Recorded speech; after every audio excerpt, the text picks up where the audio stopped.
పవన్ను చూసి తమ్ముళ్ళు చాలా నేర్చుకుంటున్నారు.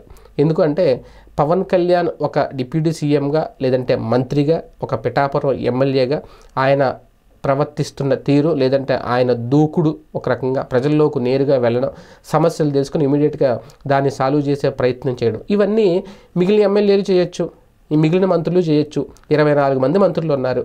మిగిలిన మంత్రుల పరిస్థితి ఏంటి? ఒక రకంగా ఆయన బాటలోనే నాదెండ్ల మనోహర్ కూడా వెళ్తున్నారు. ఇప్పుడు నాదెండ్ల మనోహర్ ఎప్పుడైతే ఈ అక్రమ బియ్యం రవాణా అంశం తీసుకున్నారో ఇప్పుడు దాని మీదకి చంద్రబాబు నాయుడు గారు కూడా కూర్చున్నారు.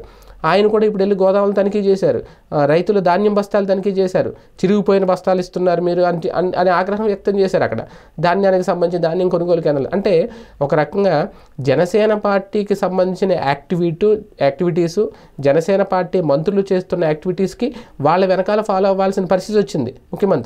ముఖ్యమంత్రి ఆదేశాల మేరకు మిగిలిన శాఖలలో పనిచేయాల్సింది పోయి ఈ 2 శాఖలకు సంబంధించి కీలకంగా దృష్టి పెడుతున్నారు. మనం కూడా ఎర్రచందనం దొంగలకు సంబంధించి ఇమీడియట్గా యాక్షన్ తీసుకున్నారు, కొన్ని ఆదేశాలు జారీ చేశారు పవన్ కళ్యాణ్.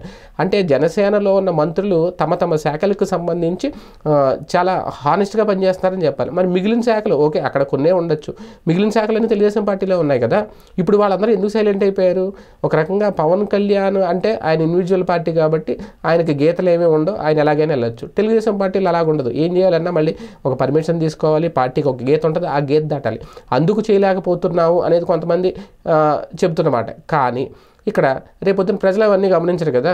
జనసేనలో 21 స్థానాల్లో గెలిచిన 2-3 మంత్రులు ఉన్నా సరే వాళ్ళు చేసే దూకుడుతో పోలిస్తే లేదంటే వాళ్ళు చేస్తున్న యాక్టివిటీస్తో పోలిస్తే వాళ్ళు చేస్తున్న పోరాటంతో పోలిస్తే తెలుగుదేశం పార్టీ మంత్రులు నేతలు ఏం చేస్తున్నారని ఒక ప్రశ్న అయితే ఇప్పుడు వస్తుంది రేపొద్దున. అదే ఇప్పుడు పవన్ను చూసి తెలుగు తమ్ముళ్ళు లేదంటే మంత్రులు ఎమ్మెల్యేలు నేర్చుకుంటున్నారు. మరి ఆ ఫలితం ఏమైనా కనిపిస్తుంది చూడాలి.